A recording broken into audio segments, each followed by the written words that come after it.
ఇక ఆయన హరీష్ రావు గారు అంటారు అంతా మేము వండినాం, ఆయన వచ్చి తెడ్డు తిప్పిండని. ఇక తెడ్డు తిప్పే శాత కానీ సన్నాసి నువ్వెట్లకెళ్ళే మంత్రి అయిన 10 సంవత్సరాలు అని నేను అడుగుతున్నా. ఇన్ని చేసినోడు అది కూడా నువ్వే చేసి ఉండొచ్చు కదా. ఎవరు వద్దన్నారు? ఎవరైనా వద్దన్నారా? మేము వద్దన్నామా?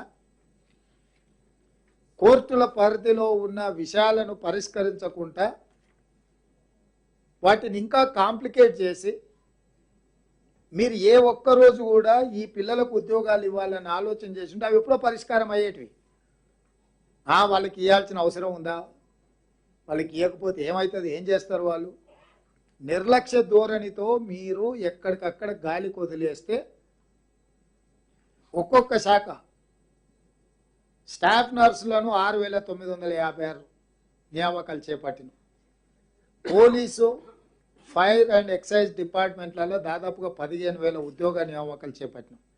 ఇదే సింగరేణిలో కారుణ్య నియామకాలు సంవత్సరాల కొద్దీ పక్కన పెడితే డాక్టర్లు ఇవ్వాల్సిన సర్టిఫికెట్లు కూడా సరిగ్గా ఇవ్వకపోతే ఏసీబీ దాడులు చేయించి 441 కారుణ్య నియామకాలు మేము చేపట్టినాం. గురుకులాలలో దాదాపుగా వేలాది మంది టీచర్ల నియామకాలు చేపట్టినాం. రేపు మార్చి 2 రోజు మళ్ళీ ఇంకొక 6,000 పైచిలకు ప్రభుత్వ ఉద్యోగాలు నిరుద్యోగులకు ఇవ్వబోతున్నాము. దాదాపుగా 70 రోజుల్లో 30,000 పైచిలకు ప్రభుత్వ ఉద్యోగాలు చేపట్టడం ద్వారా నిరుద్యోగ యువకుల యొక్క ఆందోళనని, ఆకాంక్షల్ని దృష్టిలో పెట్టుకొని మా ప్రభుత్వం పనిచేస్తుంది.